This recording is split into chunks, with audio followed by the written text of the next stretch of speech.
All right. Thank you so much for joining us, Allison. The goal of this podcast is to showcase the full spectrum. I think we're all finished products on the internet, which is confusing to people because I think there's a lot of comparison in the world. I think you and I ultimately sometimes end up comparing ourselves to someone's chapter 10 when we're at chapter 1 on any specific area of life. So you're no exception. You've had back-to-back banner years in real estate. You were able to increase your production from 2024 to 2025 when most people struggled through those moments. And so, 2024, you were over 280 units. 2025, you were over 320 units. But take us back to the beginning. So you weren't born into real estate. Start anywhere you want to start in the journey, and we'll go from there. Well, it was a cold day in December of 1988. And no, I was a biology major in college. I had full intentions of going into veterinary medicine. And when I got out of college in 2010, it was a tough economy. My parents are entrepreneurs and they own businesses, and I kind of quietly watched them do everything behind the scenes to keep it going, to make sure that they were leveraging the houses and all of the things to keep their businesses going and to keep us in college. And that made me feel like I needed to figure it out. I needed to do something that had no limit. And I will probably use the words figure it out many times because that is probably my superpower, is just the ability to figure it out. So I ended up getting a job with a company doing research and development on dual fuel engines, and ended up traveling the country and learning everything about compressed natural gas mixing with diesel fuel. I ended up selling locomotives, which was really cool. And then I thought, if I can sell a train, I can sell a house. And so I moved home, which was very important to me. Family is the core and the center of everything for my husband and I. And we moved home back to Beaufort, South Carolina. And I started my real estate career. My first full year was 2016. And I had another job. I was doing locomotive consulting and sales, traveling doing that. And I got into real estate and thought, this can't be that hard. So my goal was to sell 10 houses. That was my goal. I was told, don't expect to sell anything more than 5 or 6 properties. And I closed out my first year at about 25 units. And back in my day, that was a low price point in the Beaufort market, but I did it, and we've just continued to focus on growth from there. Okay, so let's start there because that's a very unconventional first year. Mm-hmm. Um, so was there an overlap? Were you still full-time employee? Yep, for about a year. Mm-hmm. So the 25 units were nights and weekends. Yeah. So what I had to do was, and if my bosses, then they know this now because I've done many interviews, but I didn't tell them necessarily. I would wake up at 4 a.m. I would focus on the most productive tasks that I could before I had to really sign on to that job. And then in between those and breaks, I would then do the most productive tasks that would move the needle. And then at the end of the day, I would close out the day with another 3 to 4 hours worth of work with real estate. Fascinating, because what you touched on is dollar productive activity, right? And I think the gift and the curse of this business is no one tells you what to do, right? So, um, how, as a brand new agent, part-time agent, did you ascertain which were those tasks? Were you using a coaching program, YouTube? Like where was this knowledge coming from? So I was at a very small boutique brokerage. And I remember I would come in, I would be the first person to come in, and then I'd be the last person to leave, even though I was working another job in the middle, right? But I was kind of forced to be that person. I listened more than I spoke. I have 2 ears and 1 mouth for a reason. And I tried to absorb as much information as I could. I remember week 2, I was so frustrated because I had nobody telling me what to do. And I literally picked up a phone book. And I thought, well, I'm going to start on A. I'm just going to start on A and start calling because people aren't walking in the door. I was the person that thought I got my real estate license. I have done it. I have arrived and I'm going to sell the houses. And I did. I actually did start on A and I started calling in the phone book. And then I got a 3-ring binder and I divided it A to Z.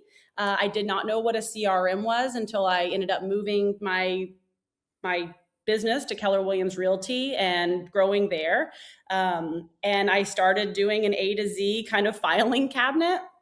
And then I had this brilliant idea that, gosh, these listings are expiring. Like these people wanted to sell their house and they couldn't. So they're kind of hand raisers. If I could tell you now, I wish I would have gone on YouTube. I wish I would have been exposed faster. I wish I would have done all of those things. But Leo, if I'm being honest, like I'm so happy and glad that I learned the way I did because I learned through challenges. And it was really challenging. And so the foundation of my business was made from having to figure it out, having to say, I need to focus my time on the people that I can get on the phone. And I quickly realized that there was a correlation between the amount of conversations I was having every day to the amount of appointments I was setting and to the amount of deals I was closing. And it took me a really, really long time to understand. I'd never heard the word KPI. What was a key performance indicator? What was a CRM? And then when I moved over on my first transition, I was mind blown that I didn't know any of those things. And I think the rest is just kind of history. Let's walk through. So 25 deals still as a side hustle. When did you say, was it an amount of dollars? Was it a pipeline? Because I think a lot of agents potentially listening to this who are on that fence, right? And I actually love this talk track. I interviewed our top solo agent, and he was doing 100 deals a year for like 4 years while still working at Amazon, right? Yeah. So Yeah. what was it a amount of money in the bank? Was it a confidence level? What switched for you to say, I'm going to let go of the security of the other thing that I do? I find I find probably like most, I run away from pain faster than I run towards pleasure. And for me, it was honestly, it wasn't a money thing. I have this delusional confidence in myself that I know things will work out. And um, it was an alignment situation for me that I thought this isn't filling my cup anymore. The challenge was over. I figured it out. I figured it out. And that's a reoccurring pattern for me is once I figured it out, it's almost like, well, I did it. And now what else is out there? So it was not a money situation. It wasn't I have to make this much to then do this. It was, if I'm not feeling aligned and I'm not feeling fulfilled, I tend to get bored and want a new challenge. And I thought this was a challenge that I saw would keep growing. And this is my 10th year in real estate. And I can tell you that every year has given me a new challenge. Always. So you made the commitment. How long did you go as a solo person before you brought on a first admin, or any? Or what was the trajectory there? Um, because going from a solo producer to a team leader, you start a leadership journey, which is quite different. And I'm always fascinated on that decision tree. So I believe that also was born out of pain. I was working a lot and I would come home and, um, I'd pour a glass of wine and I'd start my second day all over, right? Even when I got out of my other job, I realized that now I have to pour that time into more producing activities and to client servicing activities and what this actually had grown to become so quickly. And I wasn't surrounded by anybody that gave me a roadmap or a playbook, right? And so there was a moment where I remember I had a client in the car all day and I got done and I looked at my phone and one of my clients had really needed me and they had questions and it crushed my soul. I am an empath. I want to give the highest level of service and I was so upset by that. And I thought, okay, well, that's that. I can't feel this way and I can't make others feel this way. So I have to have somebody helping me. So that was my first hire of an admin. I didn't know what her role was going to be. And she, bless her, stuck with me for a very long time and grew through those pains.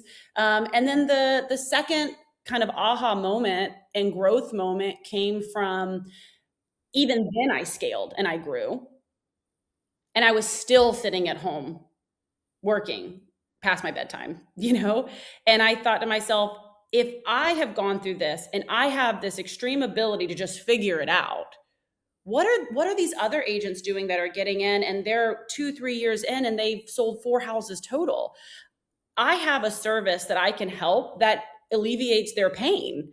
And we should do this together. And so the leadership journey started there. I've made many mistakes. I will probably still make many mistakes. And I'm very grateful for the people that have been willing to help me and share their playbook. And I'm very grateful for the people that have been there through those mistakes and been gracious enough to let me learn how to grow into the leader that I am becoming.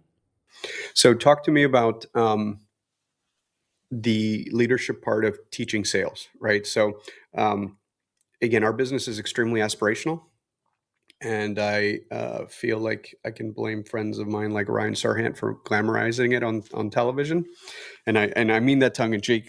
Are pretty good friends, but there's something very inspiring about our industry, right? We sell um, probably the most expensive thing the American consumer buys, and it's very emotional, right? So we're in people's homes, and so I've been in this business 24 years since I got my license. And Allison, till this day, I cannot tell you who's going to be a superstar and who's going to wash out, right? If we were to sit some brand new agent down.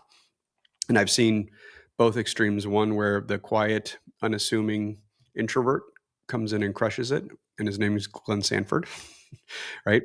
And then I've interviewed, young people who were, college athletes who talked a great game and quit after 3 weeks. Talk to me about the early parts of being a team leader and holding people accountable, and then fast forward to like your success where most of your agents sell 3 homes in their first 90 days. But before we get to the good part, tell me the journey and minimum standards, trials and tribulations, because I think this is the part where most team leaders fail. Right, the amount of people I have one-on-ones with, not recorded, where it's very much confess your sins, child.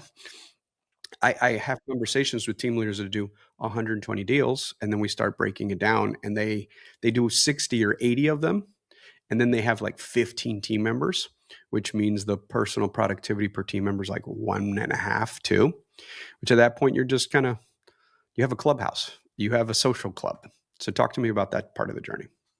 Yeah, that's an important point that you make, because I was there early on where I was bringing people on and I knew I could help them. I knew that I could guide them and teach them things that if they wanted to do it, they could do it. And my numbers looked great. I was on the tops of all the things, but it was me. I don't believe I was really giving that much impact, right? And what I also realized was that I probably wasn't that fun to be around, Leo. Like, when you're running 80 to 120 units by yourself, and yeah, you've got your back end, and then you're sitting down for an hour with your team and teaching them. Again, there's probably that empath in me where I look back and I said, this isn't the person that I want to be. And I'm really not touching anybody at a level that's really changing their lives.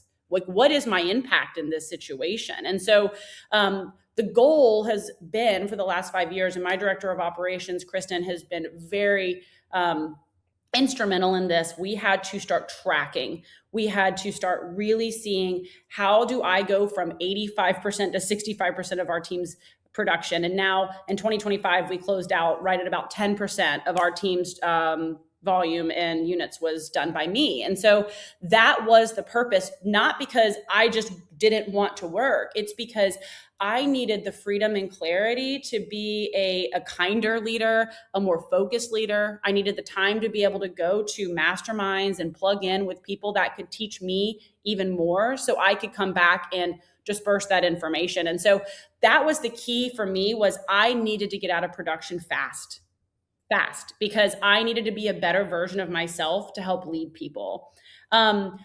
Looking at people, I agree with you. I don't know who's going to be a rock star. I don't know who's going to do the things, but if you have basics and you lead from an abundance mindset, and the people that can plug into that abundance mindset the fastest, that is an indicator for me. Not the ego. If you're leading with ego, well, what credit am I going to get? Will my name show up on MLS? That just shouldn't be the thing you focus on, especially in the beginning. It's about focusing on the process. So some of my most impressive agents that are now leading their own teams and doing these things within our industry were actually admins of mine. And I find that to be really interesting because they had to, for 2 to 3 years, just learn the systems, learn the back end. Their names weren't in shining lights, they weren't on stages. They figured out the pattern recognition of what activities need to be done to move the needle the fastest. And how do I then perfect this process? So, the process and understanding of that process, the faster you can learn that, the more reps you get, the faster you're going to move that needle. And so that would be, if you're really, if you're a team leader and you're looking at this and you're thinking, I don't know who my next rock star is going to be, they're probably on your payroll. And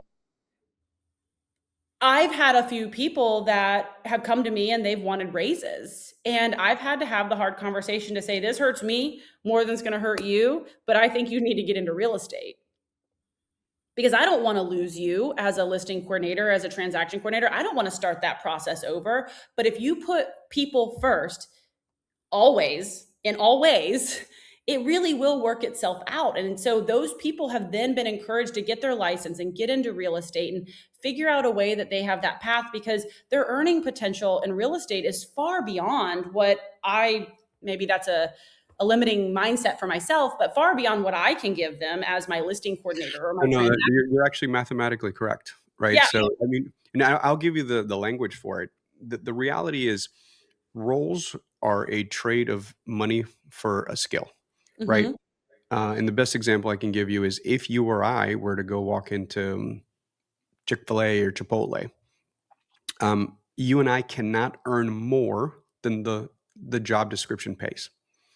And like, I know what you made last year in gross commission income, and my income is of a public company CEO, right? It doesn't actually matter how smart, talented we are for to earn more in a certain role.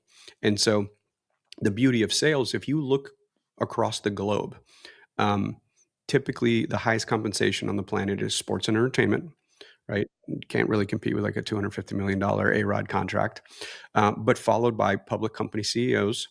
And then typically the third highest paid person in most companies, second or third in the ranking, are the salespeople. It is very common for the highest um, the highest producing salesperson at not only a real estate company, but a lending business, a software sales business, to make more than the actual leadership, right? I owned a hard money lending business, and there were many years where my top salesperson was making $800,000 or $900,000, which was probably double what our net EBITDA was that year, because it was a tough year. But your salesperson who brings in the revenue, it's the lifeblood of the business. So I don't think you're incorrect in that, and I think it's sound advice, and it's very pragmatic. Yeah. Yeah. So i- if you go back to the root of what we just talked about, it's finding joy in the process. And I think that's where so many fail, is they're constantly looking for a quick dopamine hit.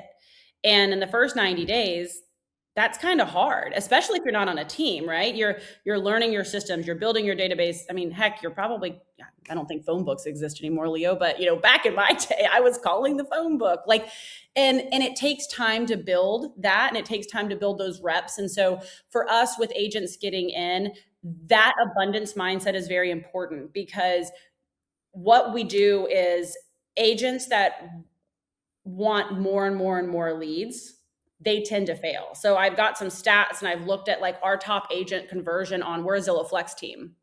And what's really interesting is that the agents that say, hey, They come to us. We have kind of trained this behavior. I need to be paused.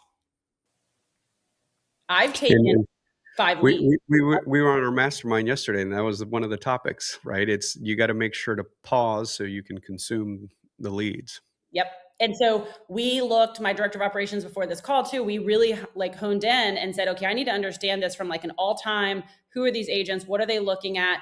And our top agents also tend to be our top agents on our team, right? And it's funny because a very small percentage of their business is actually that Zillow Flex. But they are the top converters. And we're talking like all time 35% conversion rates, all time 27% conversion rates. I mean, these are big numbers.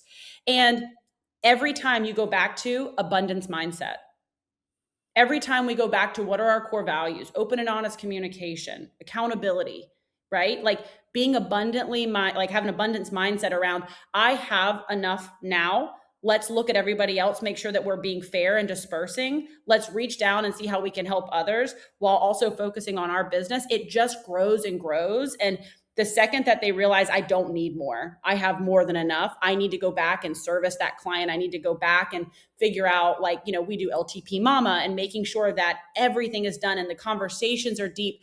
It's the people that understand the basics at the highest level and they understand the process at the highest level that win every single time. And that's not just Zillow Flex, that's our PPC leads, it's our database, it's our open house, it's anything you want to talk about on this topic. You'll have the same 5 to 7 people on the team coming up every.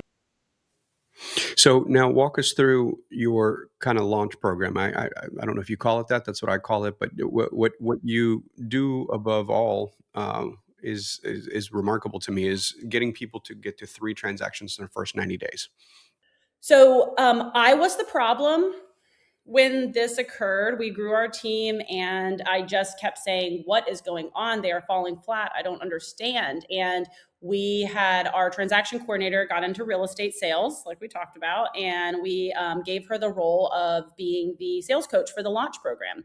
And our director of operations, who's also been with me over 5 years, said, Allison, we respectfully ask you to please not talk to these agents and to get out. Because I'm a wildlife rehabber and my coach that I've had for years will tell you, she's like, they are not baby birds. You cannot feed them. You're not going to get the same result. Like you've got to stop. They've got to have a level of accountability. They need to have clear expectations and there has to be a line drawn. And what was so interesting was they were all right. When you stopped just giving them more and training and coaching, it was set clear expectations, show the KPI. We do host office hours. There is an hour minimum a day that one of our agents or admin staff are on Zoom, that they can come with questions. We encourage them to make sure that they're on the state meeting. We have leaned into EXP at a very high level, which has leveraged a lot of our time as a team to really help escalate these agents into production. But the biggest thing was you get 5 leads, you are paused. And not just Zillow or PPC, just 5 leads, you are paused. And we need to hear, how did the call go?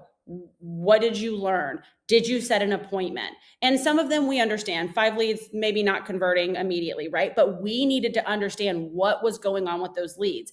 And they have to convert one of them before they get another. And what it also forced them to do was, we're not giving you 5 more leads because you haven't converted one. So now what are their options? Go lead gen. Go lead gen. You don't need the team to give you the business at all times. So we started seeing open houses going up, right? Are people saying not who can host this open house? It was, what open house can I host?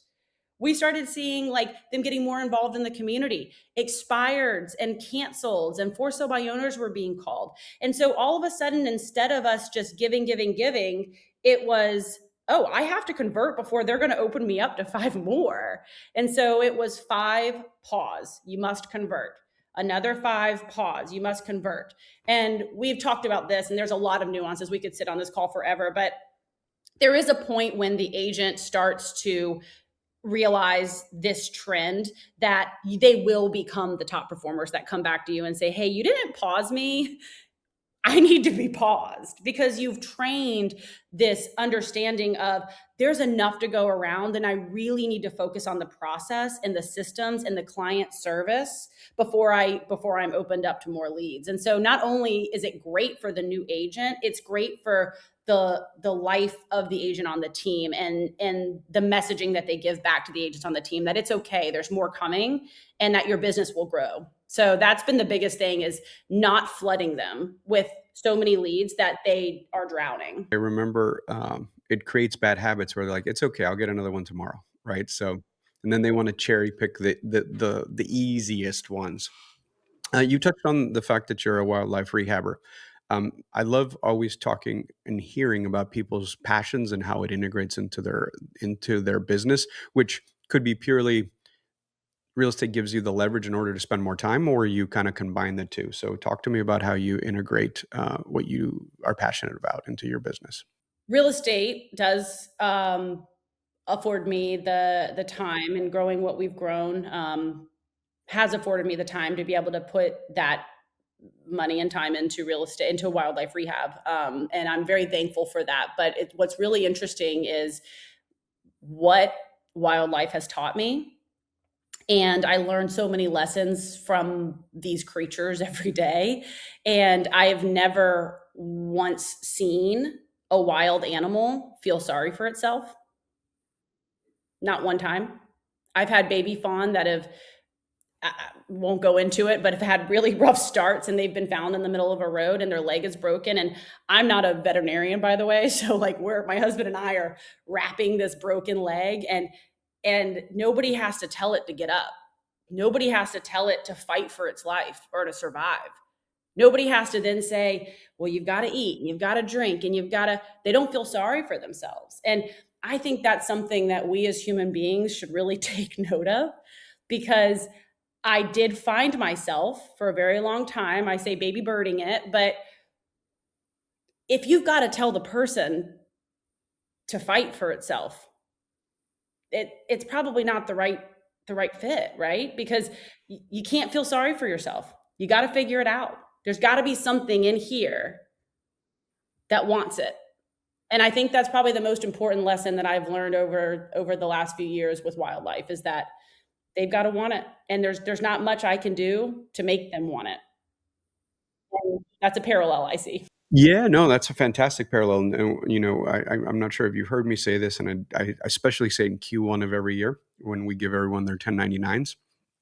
And I tell agents, and I say it in most conferences, I think once a year you should divide that 1099 by 2080.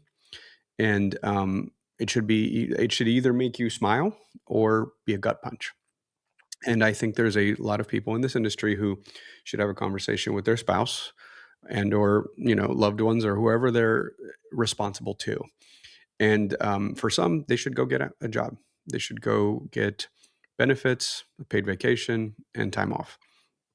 Um, with that said, I still believe that this is the best entrepreneurial opportunity in the country.